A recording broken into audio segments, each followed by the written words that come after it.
Hello everyone, मेरा नाम है प्रशांत सिंह और मैं स्वागत करता हूं आप सबका दक्षिणा ई क्लासरूम प्लेटफॉर्म पे। तो गाइस, आज हम डिस्कस करने वाले हैं चैप्टर टेस्ट का सॉल्यूशन। चैप्टर का नाम है is matter around us pure, right. तो चैप्टर आई होप आपने बहुत अच्छे से किया हुआ है और क्वेश्चन भी आपको मोस्टली आसान ही लगे होंगे। ज़्यादातर क्वेश्चन बहुत आसान थे, या तो क्वेश्चन बहुत आसान थे और या तो एक आध क्वेश्चन जो आपको लगा होगा कि ये थोड़े डिफिकल्ट थे, वो इसलिए ताकि आपको मैं सॉल्यूशन के थ्रू उसका कॉन्सेप्ट बता सकूं। तो ठीक है, स्टार्ट करते हैं चैप्टर टेस्ट का सॉल्यूशन। पहला क्वेश्चन था, होपफुली आपका इस टेस्ट में बहुत अच्छा नंबर आया होगा। पहला क्वेश्चन था, विच of the following is not the property of A colloidal solution. Colloidal solution की कौन सी प्रॉपर्टी नहीं है?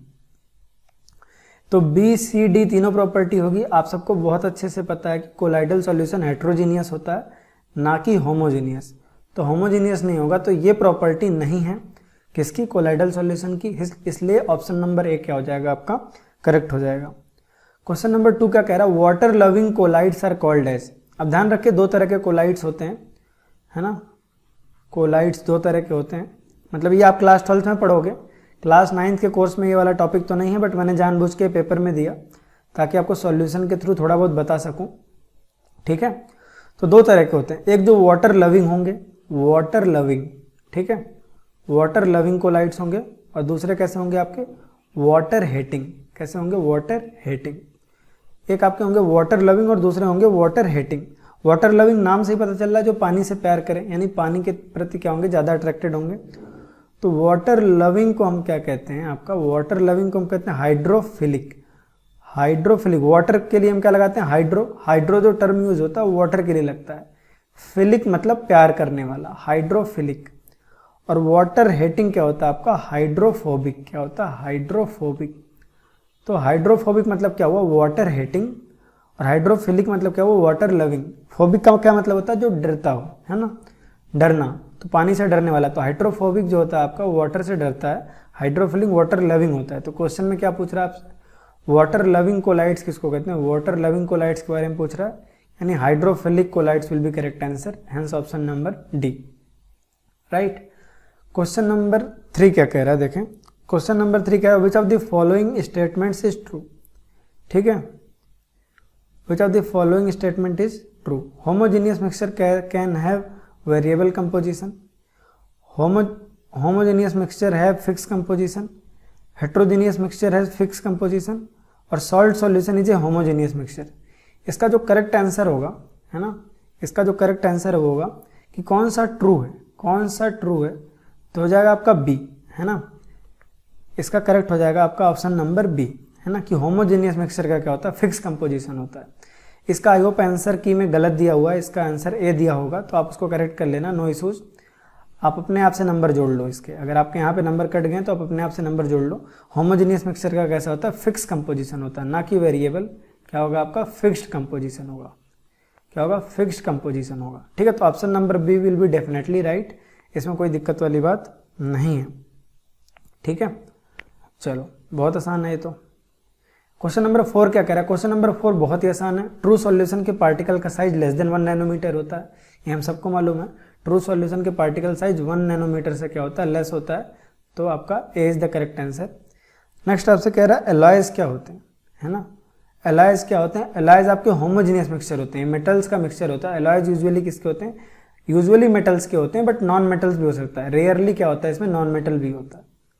रेयरली इसमें क्या होता है? नॉन मेटल भी होता है। तो जो एलॉयज होते हैं, जो उपधातु, सॉरी मिश्र होते हैं, मतलब धातु का मिक्सचर, मेटल्स का मिक्सचर होता है, ठीक है। एलॉयज जो होते हैं, है ना, एलॉयज क्या होते हैं? मेटल्स के मिक्सचर होते हैं, कुछ नॉन मेटल्स भी हो सकते हैं। वो क्या होते हैं? आपके होमोजीनियस मिक्सचर होते हैं। क्या होते हैं? होमोजीनियस मिक्सचर होते हैं, ठीक है। अब देखिए क्वेश्चन नंबर 6, है ना। क्वेश्चन नंबर 6 क्या कह रहा है? Particle of suspension. Question number 6 क्या कह रहा है? देखिए, particle of suspension can't be seen with necked eyes, can not be seen without help of microscope, can be seen with the necked eyes. तो सस्पेंशन के जो पार्टिकल होते हैं वो नेक्ड आई से देखे जा सकते हैं, नंगी आंख से देखे जा सकते हैं, hence option number C will be correct, right. Question number 7 क्या कह रहा है? देखिए, क्वेश्चन नंबर 7 कह रहा है particle do not settle down in case of, particle कब सेटल डाउन नहीं होते, ना ही ट्रू सॉल्यूशन के पार्टिकल सेटल डाउन होते हैं, ना ही कोलाइडल के होते, केवल सस्पेंशन के पार्टिकल नीचे सेटल डाउन होते हैं, केवल सस्पेंशन के। तो ट्रू सॉल्यूशन भी पॉसिबल है, ट्रू सॉल्यूशन के भी पार्टिकल सेटल डाउन नहीं होते हैं और कोलाइडल के भी पार्टिकल सेटल डाउन नहीं होते हैं। हेंस जो करेक्ट आंसर होगा वो होगा both A and B. Correct answer क्या हो जाएगा, both A and B, isn't it. चलिए क्वेश्चन नंबर 8 क्या कह रहा है, क्वेश्चन नंबर 8 कह रहा है which of the following non metal is liquid at room temperature. Bromine आपका क्या है, एक नॉन मेटल है। ब्रोमीन आपका क्या है, ब्रोमीन इज ए लिक्विड है ना, bromine is a non metal. Bromine आपका क्या है, bromine is a non metal which is liquid at room temperature. Bromine क्या होता है, तो याद रखने के लिए मैं आपको बता दूं, bromine is a non metal. Bromine जो होता है वो एक नॉन मेटल होता है जो लिक्विड होता है रूम टेम्परेचर पे, जो क्या होता है, लिक्विड होता है रूम टेम्परेचर पे। वहीं पे mercury is a metal, mercury क्या है, एक मेटल है जो लिक्विड होता है रूम टेम्परेचर पे। तो ये दो बात आप याद रखें, आगे आपको बहुत काम आएगी कि bromine is a non metal which is liquid at room temperature and mercury is a metal which is liquid at room temperature. Mercury एक मेटल है जो रूम टेम्परेचर पे लिक्विड फॉर्म में होता है and bromine is a non metal which is liquid at room temperature. Question number 9, question number 9 क्या कह रहा है देखें, identify the homogeneous mixture among the following. Sugar solution definitely homogeneous mixture. Brace ये क्या है, एलॉय होता है। ब्रेस क्या होता है, एक एलॉय होता है। Sugar solution is A homogeneous mixture है ना। ब्रेस सॉल्यूशन क्या होता है, ये एलॉय होता है, ये भी आपका होमोजेनियस मिक्सचर होता है। और सॉफ्ट ड्रिंक जो कोल्ड ड्रिंक होता है, माजा हो गया, फैंटा हो गया, फैंटा हो गया, ये सब भी क्या होता है, एक होमोजेनियस मिक्सचर है। तो sugar solution, brass and soft drink all are homogeneous mixture, hence the correct option will be option number D, all are homogeneous. Question number 10 क्या कह रहा है, cream can be separated use from milk by. Cream को milk से separate कैसे करते हैं, बहुत आसान से तरीका बताया था, इसमें मैंने पढ़ाया था आपको, सेंट्रीफ्यूगेशन का यूज करते हैं। क्या करते हैं, सेंट्रीफ्यूगेशन का यूज करते हैं। कह रहा है which of the following is not a chemical change. Rusting of iron definitely एक केमिकल चेंज है। डाइजेशन ऑफ फूड एक केमिकल चेंज है।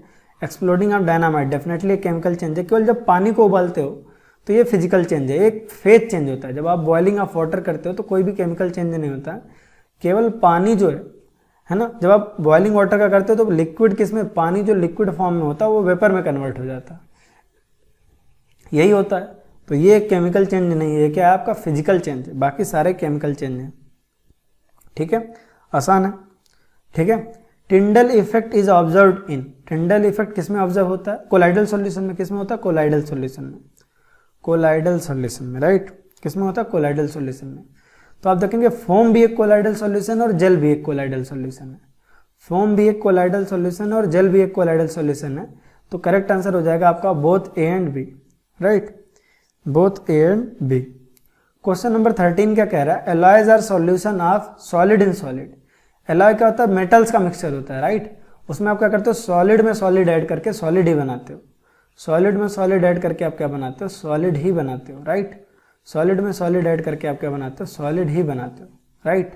चलिए क्वेश्चन नंबर 14, क्वेश्चन नंबर 14 क्या कह रहा है देखिए, which of the following statements are true for pure substances. Pure substances के लिए कौन सा स्टेटमेंट ट्रू है ना। तो कह रहा है pure substances contains only one type of particle. Correct answer, केवल एक ही टाइप के पार्टिकल कंटेन करता है, यानी कि ए तो आपका करेक्ट है, ये तो आपका करेक्ट है, राइट। ये पहला तो आपका करेक्ट है। प्योर सब्सटेंसेज में कंटेन कंपाउंड और मिक्सचर नहीं, मिक्सचर प्योर सब्सटेंसेज होते ही नहीं है। Pure substances have same composition through out, ये भी ठीक है। तो पहला ठीक है और तीसरा ठीक है। अगर फर्स्ट और थर्ड स्टेटमेंट ठीक है, यानी कि बी ऑप्शन क्या होना चाहिए, करेक्ट होना चाहिए। बी ऑप्शन कैसा होना चाहिए, करेक्ट होना चाहिए, राइट। क्वेश्चन नंबर 15 क्या कह रहा है, क्वेश्चन नंबर 15 आपसे कह रहा है ये liquid and solid together consisting a single phase known as. Liquid और सॉलिड का हमने सिंगल फेज का कंपोजिशन बनाया, लिक्विड और सॉलिड का। तो लिक्विड और सॉलिड को मिक्स किया, लिक्विड और सॉलिड को मिक्स करके हम एक सॉल्यूशन बनाते हैं। क्या बनाते हैं, सॉल्यूशन, ठीक है। तो इसका करेक्ट आंसर हो जाएगा ऑप्शन नंबर 1। क्वेश्चन नंबर 16 देखिए क्या कह रहा है। क्वेश्चन नंबर 16 कह रहा है which are the following is a homogeneous system. A solution of sugar in water is definitely homogeneous system. Rest others are heterogeneous mixture. ठीक है। The zigzag motion of dispersed phase particle in colloidal system is known as. The zigzag motion is discovered by Zigzag motion in colloidal system is discovered by Robert Brown and the motion was widely known as Brownian motion. तो Brownian motion will be the correct answer.